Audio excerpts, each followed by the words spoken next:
Welcome to a special edition of the 11 Warriors Show. Jason Priestess, Chris Lauderback. Chris, we're smiling, man. We're smiling right now. Dude. Had to jump on, do one of these shows really quick. Some big news broke for Ohio State Friday night. Caleb Downs, man, the top player in the portal, I think that's probably been in the portal for a long time, quite honestly, is heading to Columbus. Most recently from Alabama, started as a freshman there. Once more, I want to give a shout out to Nick Saban for riding off into the sunset of Diet Coke and oatmeal cream pies. Thank you, Nick. Bless you, Nick.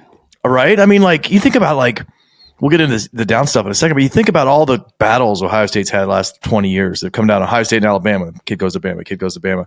You know, some of these could turn to Georgia, Texas, maybe some other things now, but to have him gone, thank you. I appreciate it. I wish you all the best, Nick. Thank you longer term, but just the immediacy of what's happening. I mean, it's just so eye-opening about NIL. Of all the schools, I mean, Nick Saban is Nick Saban. I think he's the best to ever do it, right? But with him leaving, you still felt like, especially as quickly as they got a new guy in there, I wasn't expecting a total hemorrhage, but you're seeing from all these guys like, hey, I went to Alabama to play for Nick Saban. So just, again, you know that, but I still just felt like, gosh, it's still Alabama. I did not expect this level of mass exodus, but hey, yeah, we're obviously here for it. Caleb Downs, man, Ohio State got the dude tonight. Safety for Alabama, number one safety in the 2023 class. Bucks were the runner-up to Bama for his services. He was the number one player in the state of Georgia, number 6 overall player in the class. The rare true freshman to basically come in and start on Nick Saban's defense, man. Arrived in Tuscaloosa, ran with the ones from the start. His football IQ, they talk about his IQ down there of a guy that just already had it. He got there, he was 18, just had it already. Some 18-year-olds don't have it. They got to get it. They got to go to meeting rooms with the secondary or what have you. He had it from the jump. Last season, 107 tackles, led the team with that, 2 picks, 4 PBUs, even returned a punt for a touchdown, won the Sean Alexander Award for National Freshman of the Year, SEC Freshman of the Year, second team All-American as a true freshman playing in a really, really good football conference. He's that good, man. Just a certified dude.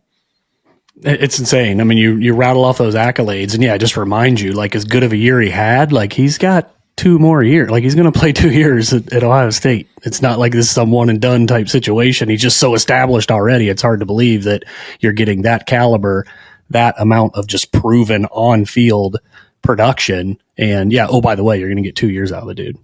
You certainly are. And that's big, man. Because, I mean, you got a guy like Will Howard coming in as well as a quarterback. You're only going to get 1. But to have someone of his caliber to get 2 years, I thought we talked in the last show. Bucks had a chance, but we both came away from that show thinking, man, it's going to be really, really tough to beat Georgia. And we kind of thought Kirby would be the one to clean up the most with Saban retiring. Downs grew up 30 miles from Athens. Did spurn him coming out of high school, wanted to get away from home a little bit. But Georgia, as soon as Saban retires, they go in and hire Downs position coach, man, Drawers Robinson. So you're like, okay, this is a lock for Georgia. Ohio State's got a prayer. And Jim Knowles, Ryan Day, new hire Matt Guerrieri, Tim Walton, we're down in Georgia today. Lock the kid up. He'll be a Buckeye. And, this is probably as big of a commitment as I can remember for Ohio State. Yeah, it's huge, especially just the stakes. I mean, the quality of player we just talked about, right? You went through the resume. We went through the fact that he's not a one and done type situation, knowing that he'll just be a true sophomore this year. And then you just factor in what the stakes are. I mean, basically Day's already been kind of forced. Like, he's got to put his chips to the center of the table, right? And losing again to Michigan's not going to fly. Like, fan base is up in arms, and, to pull a coup like this, and I legit think it is. I mean, like you said, Downs was, Ohio State was kind of the runner-up for his services out of high school, but I thought, man, that's going to be a long, that's a long shot to keep him from going to Georgia for the fact that it's an elite program. Like you said, his coach, position coach is there now. So, man, just amazing. Those guys, I don't know who was most responsible, but Tim Walton's just, that's another guy in that defensive backfield where he's at least had a hand in it, where he's got to tip your cap to these guys. They're working it. It's like, hey, 2024 or bust. Yeah, Tim Walton's a dog, man. I remember when they hired him, I'm like, yeah, I remember Tim, played for the Bucks back in the day. Good hire, whatever. Dog on the recruiting trail. Like, giving Hartline a run for like the best recruiter on the staff. Like, straight up just getting dudes. Yeah. Matt Guerrieri, the new guy, also the new safeties coach. He'll be, showing his chops early on. Love to see that. Downs is 6'0", 203. He can run, he can hit, he can do it all. He's going to slide in for Josh Proctor, who's departing. And then you can kind of look at this secondary right now. You got free safety, you got Downs. Strong safety, you got Lathan Ransom. Corners, you got Denzel Burke, Davis Igbinosun, and Jordan Hancock. I'm having a hard time remembering a better secondary, a more talented secondary for the Buckeyes. This is going to be an all-time secondary this season. Yeah, just the balance of it. You could maybe argue you've had a better number one corner than Burke along the way, or maybe a pair of corners might have been better than Burke and Igbinosun. But when you look at just the caliber, just the depth of that starting five, I don't know how you top that. We'll have to go back and look and maybe dig in a little bit more, but that's legit. And that this thinking, even just from a depth standpoint, you got Sonny Styles, hey, maybe he's going to move to linebacker. I'm sure we'll talk about that in a second, but that's a guy that can play back there. I have a ton of confidence in Jermaine Matthews at a corner spot. I got confidence in Hartford at a safety. He's, coming along. And those guys now are they're just great depth pieces, right? They're cherries on top because you got this starting five back there that just looks ridiculous on paper. Yeah, you got Downs coming in with 2 years. You do have to worry a little bit about someone like Hartford saying, okay, maybe tough to see the field here, but hopefully he stays, because the depth would be incredible. Thinking of some of those secondaries, go back to 98. You got Winfield over there. You got, Damon Moore. Mm-hmm. You got, some good stuff on the, in the safety Rob position Kelly, and the cornerback spot. Rob Kelly at safety. Back there. And then, Springs was obviously paired with another good cornerback when he, earlier in the 90s. As recently in 2019, we've had some good secondaries, but man, top to bottom, just covering all positions. Tough to beat this one. The fun thing, though, you touched on a little bit, Sonny Styles can now move to will linebacker, man, because of the depth, because of Downs coming in. You open some things up, and he may be a little better there. Speaking of that, how does this defense look? Let me run it down the list real quick. Sawyer, defensive end, JTT at the other. Ty Hamilton, Tyleik Williams at defensive tackle. Styles at will. Cody Simon at Mike. Denzel Burke and Davis Igbinosun as your starting corners. Hancock as your nickel. Downs, free safety. Ransom, strong safety. Silver Bullets, we're expecting a pretty big season from that group. You can't not. Yeah, and just, maybe what does that do to take some pressure off the offense? Obviously, they're making moves on that side of the ball as well, but the defense was, really good last year, but it, man, if it could have even been just a little bit better against Michigan, how's that change things, right? Everybody's so hung up on that Missouri game, but you literally lost by 6 on the road to Michigan. It felt like nothing went your way. And now you're going to have, should be on paper a better defense. You're going to host that game, by the way. Oh, by the way, Michigan, might be bombed out and depleted by that point. We'll just have to see. But yeah, just that running those guys down. Really, where is the question mark, right? I do think weak side linebacker you got to see. We all think Styles is a talented guy, but I've yet to feel like, okay, yeah, he's arrived or he's found a home or whatever. Shows flashes, but then maybe misses an assignment or something like that. And hell, you're still waiting for Tuimalao even to really bust out the way Sawyer did this year. So if all these guys they didn't come back just to status quo. They're trying to improve their draft stock. They're trying to win a championship. So you'd think all those guys are going to elevate their game a little bit. So to sprinkle in a Downs on top of what was already looking really good is, you got to be feeling really good right now about Ohio State's defense. You do, man. You absolutely do. And stay tuned. We've got a killer Silver Bullets tee in the works. Got a couple of them brewing right now. Check out 11 Warriors Dry Goods soon. We'll get the word out when those come out. Cool thing about Downs too, man. Maybe something as a punt returner. Been a long time since Ohio State's had a punt return threat. And he's already got one for a touchdown for Alabama. He wants to do some of that. There's word out there that he may want to play some offensive snaps. He's that kind of a dude. Yeah. Love to see it. Hey, if he just never fair catches a punt inside the 10, that's an upgrade already, right? So we'll take that for sure. But yeah, you figure, if Egbuka gets back into that mix, Downs, potentially in that mix, you'll have some strong options there. Yep. Downs was not the only news Friday, the biggest news, but there was some other big news out there. Early in the morning, it was confirmed Ohio State officially hired Bill O'Brien as offensive coordinator and quarterback coach for the Buckeyes. Of course, Buckeye fans know the guy really well. Coached 2 years at Penn State. Spent some time with Bill Belichick, Nick Saban. He was Saban's offensive coordinator and quarterback coach in 2021-22. Helped Bryce Young win the Heisman. I think they put up 45 points a game, top 5 offenses each year. This year most recently he was with the Patriots. Probably not the best line on his resume, but you look at that Patriots offense and there's some guys that wouldn't even play for Ohio State out there. So tough to win in the NFL, when you got a receiving core that's probably in some quarterbacks that are probably worse than what you see in Columbus. But coaching New England also from 2007 to 2011. That 11 New England team reached the Super Bowl. Again, Penn State's head coach right after Joe Paterno was ousted. And, won Coach of the Year his first year. Has a really funny, go look it up. There's a funny video his first year when his team beat Wisconsin and he kind of rallied because everyone, he had a tough job to come into at Penn State, rallied his guys and said they were a bunch of bleepers. I'm not going to say it on the air here. I got maybe kids listening, but it's the F word. And it was pretty funny. It was on national TV. It's on YouTube. You can catch it. What do you think about this hire?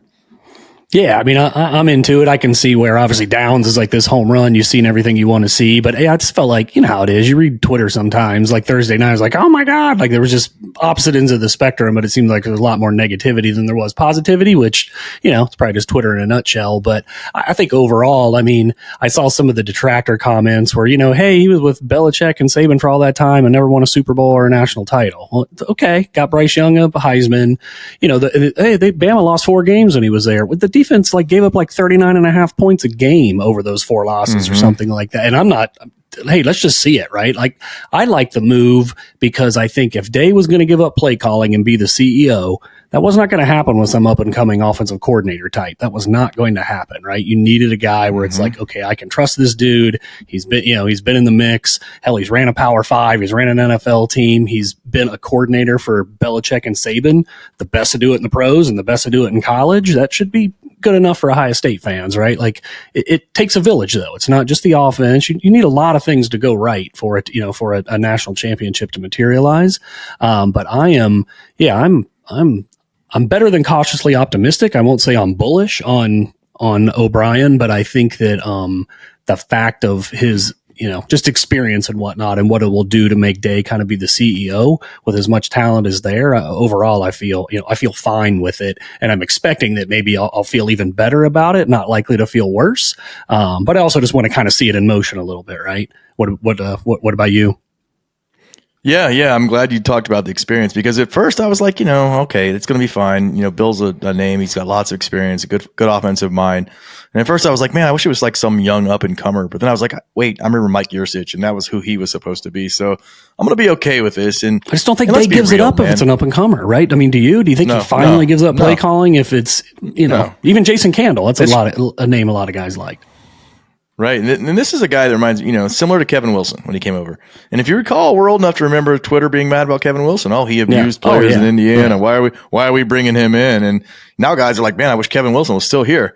It's another smart guy with a lot of experience, a good offensive mind to come up with game plans, to come up with, in-game adjustments, days for someone to ping, to take the play calling off Day's plate, maybe to see things with a different lens. I mean, Day's obviously going to be in the headset, and if he likes to play better, he's the boss, he's going to override him. That's just how that's going to work. We know that, but I expect O'Brien to be the temporary play caller, or I'm sorry, not the temporary, but the majority of plays will come out of him. Yeah. And with Day chiming in, and then, again, just another mind. In these days too, like, you have so much more to do with roster management than coaches did 5 years ago with the portal, with NIL. You've got fundraising. There's a ton of things. It truly is a CEO. Nick Saban wasn't calling defensive plays at Alabama. He's a defensive coach. He hired a guy he trusts. He ran the program.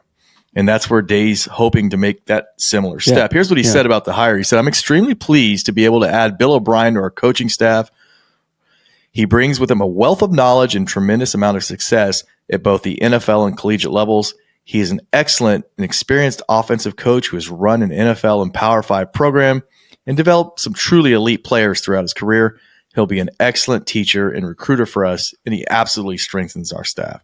And that last line is for me is the big one. Strengthens the staff. Yeah. Corey Dennis was the quarterback coach. I think at first we're like, man, this guy getting fired? Like they're not kind of announcing this new guy as a quarterback coach too. He's going to be reassigned in the program. I know he's got family in Columbus and of course, married Urban's daughter, probably wants to stay here, kind of getting the Tim Hinton treatment, collect a nice paycheck, still help the program in other ways, but won't be on the road recruiting, won't be on the headsets, won't be in the press box or on the sideline per se, involved in games.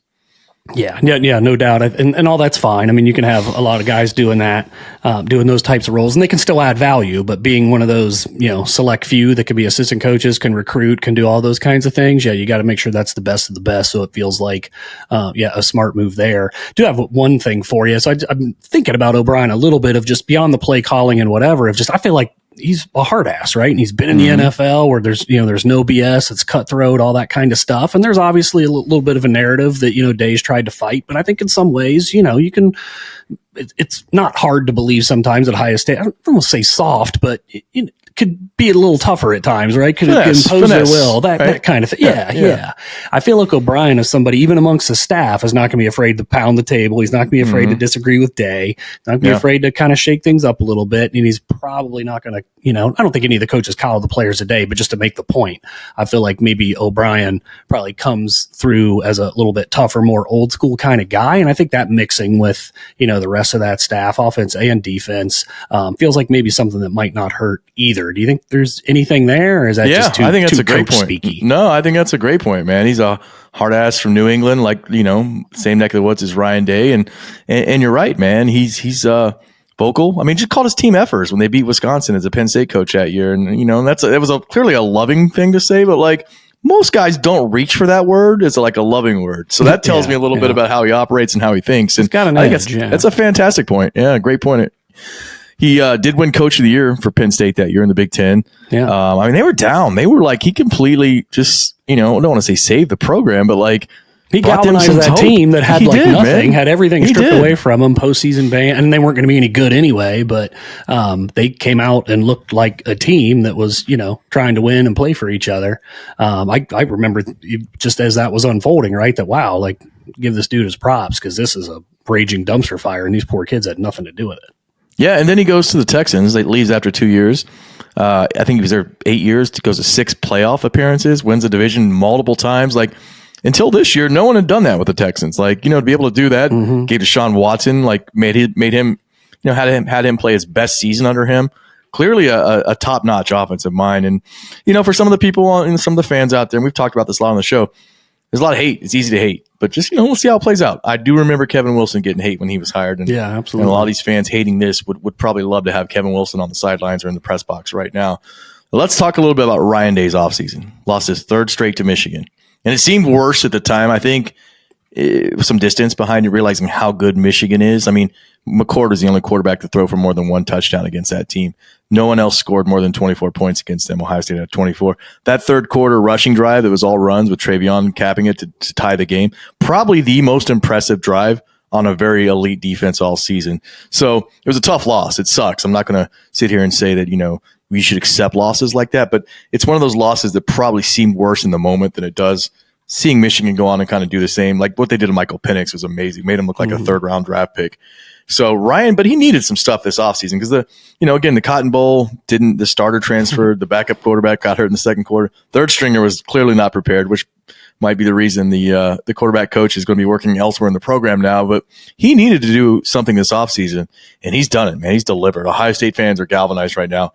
Brought the entire defense back, like stuff that was just unheard of prior to NIL for Ohio State fans. You got Hamilton and Williams at DT coming back when they could have gone pro. Sawyer and JTT could have gone pro at defensive end. Burke and Hancock could probably have gone pro at cornerback. Definitely Burke, probably Hancock. Brought in some guys on offense to come back. Travion coming back. Like who thought that was going to happen 2 months ago? Wide receiver Emeka Buka coming back. Donovan Jackson. Like none of these guys, like, December 5th, if you're asking me who's coming back, I'm like, all those guys are gone, but maybe Hancock. It's probably what I'm thinking. Maybe Hamilton, maybe Hancock come back, and that's it. Instead, you get them all back. Like, he basically almost ran the table on guys coming back. Lost Mike Hall, lost Marv. Marv was gone. I don't think anyone expected there was a chance that he would come back, but almost ran the table, really.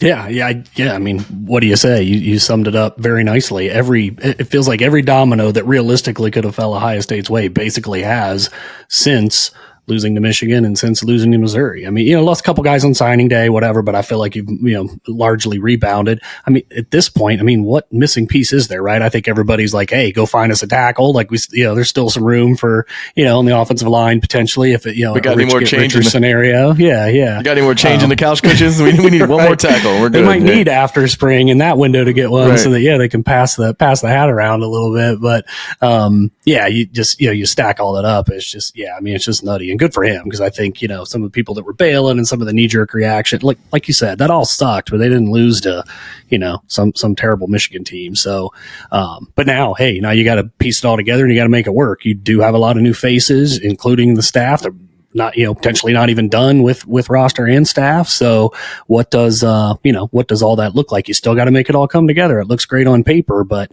they've looked great on paper and fell a little bit short in, the last couple of years. So, hey, this is that get over the hump year. And I feel like, like I said, he's done just about everything he could do to put himself in prime position to achieve it. Let's talk about some of those new faces, man. The portal alone. Caleb Downs, we talked about it earlier, the big commitment tonight. Running back Quinshon Judkins from Ole Miss, huge pickup, SEC rushing champ. Got two of the best players out of the SEC out of the portal right away.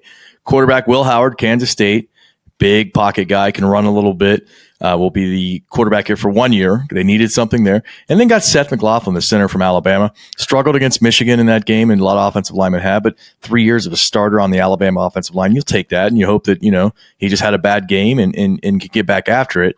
And then some of those coaching moves, man. We talked about Bill O'Brien, fired added Bill O'Brien, relegated Corey Dennis from quarterback coach to somewhere else within the program, fired special teams coach Parker Fleming. And probably the biggest one, biggest scalp the fans wanted was probably that one. And then, hired Matt Guerrero as the safeties coach, who also coached special teams, a Jim Knowles guy. So from portal to getting guys to come back to making staff changes, I think if you're going to grade, is that a 10.0 offseason for the guy, or is it 9 point? It's up there, right? Like, you cannot get much better. Yeah, it's real close. The only thing to top it, you get Orlando Pace, basically. Come back in time and get like a 20-year-old Orlando Pace at tackle. But other than that, it's a 10.0 right there. Yeah, I'm with you. Like I said, I think it was the names will escape me in the moment, but one or two guys on signing day you felt like you had it. And those are those toss-up guys that wait till the day to announce. Can't expect you're going to get all those, but yeah, it's the only thing I think you could do better at this point is maybe snag one of those guys, and or looking forward, get you a legit tackle if you can. But yeah, I don't know how you degrade anything that has happened, from signing to go forward. Is it natty or bust next year? Is that where we're at? I don't know if it's for me personally. Yeah, you always want to win the natty, but if natty or bust is a different way of asking, does Day have to win the title to keep his job? I don't think that's the case, but it's beat Michigan or bust. I feel like that has to happen. But if they lose to Michigan, bounce back, win the title, hey, I'm sure he's going to be just fine. But right now, aspirationally, that's the goal every year. But talking about how realistic that goal is, it feels like it's more realistic next year with what than maybe the last handful of years where you also felt like national championship was realistic. These guys, we'll see what the betting odds are when it all shakes out, but good Lord, this is a stacked roster, man. Sure is, man. Spring game, April 13th. Plan to be there. A lot of new faces. Should be a fun spring game. Different than years past with a lot of the turnover and then guys coming back. And I'm with you. I think that beat Michigan is the number one priority. Make a deep run, semifinals or better. Is what you got to do, and preferably the championship game. Georgia is going to be good. Texas will probably have a decent team next year with Quinn Ewers back and some of the guys they're plucking out of Alabama. Got a tough road trip to Oregon, but win that Michigan game, win the Big Ten, get a top 2-3 seed or whatever, and then make a deep run in the playoffs and hopefully win it all. I think that would please some fans, and there's still going to be fans out there that'll be pretty angry if they don't win the national championship, but they're certainly set up to try to do that. Yeah, no doubt. Well said. Yeah. Well, I think that's all, man. Thanks for tuning in to us tonight. Special edition of the 11 Warriors show. Not every day that Caleb Downs spurns the Georgia and his position coach right down the road and comes to Columbus, but we're excited, man. He's going to love being a Buckeye, and we're going to love watching him play.